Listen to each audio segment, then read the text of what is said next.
This map shows the opioid overdose age-adjusted rate per 100,000 people from 1999 to 2016. The Americans consume a lot more opiates than any other country. In the upper right corner, it shows that the amount of money spent on marketing by Purdue has been increasing every year. If opioids are prescribed to help in cases of chronic pain, and then the person becomes a chronic opioid user, what happens then?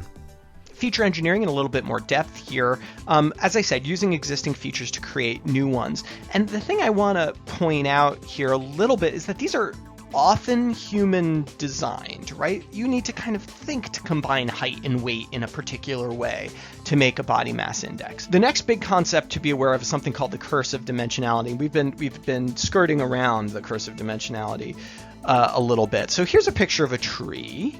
And let's say we're trying to figure out what kind of tree this is. Well, this tree is filled with different features, right? It has a height, a width, a depth. Presumably it has some kind of age.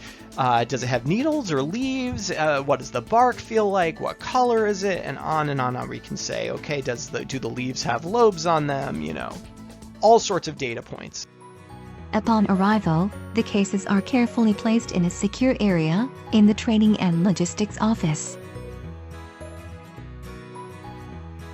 Cases with white labels are tabulators, and cases with yellow labels are EPO books.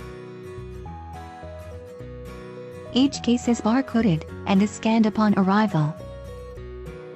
The hard-shell travel cases contain the following: a printer, connecting cables, power supplies and power cords, 4 handheld scanners, a Wi-Fi device, and 4 EPO books. Voting takes place in 3 easy steps. Step 1 is to get your ballot. The DRO greets the elector, receives the elector's VIC and ID, and asks if the elector has any accessibility requirements. The DRO then scans the VIC, checks that the ID matches the name and address on the EPO book, and issues a ballot to the elector. Step 2 is mark your ballot. At the voting screens, the elector marks an X on the ballot using a Sharpie, which is a special type of marker. The elector then puts the ballot back in the secrecy folder, with the election official's initials showing.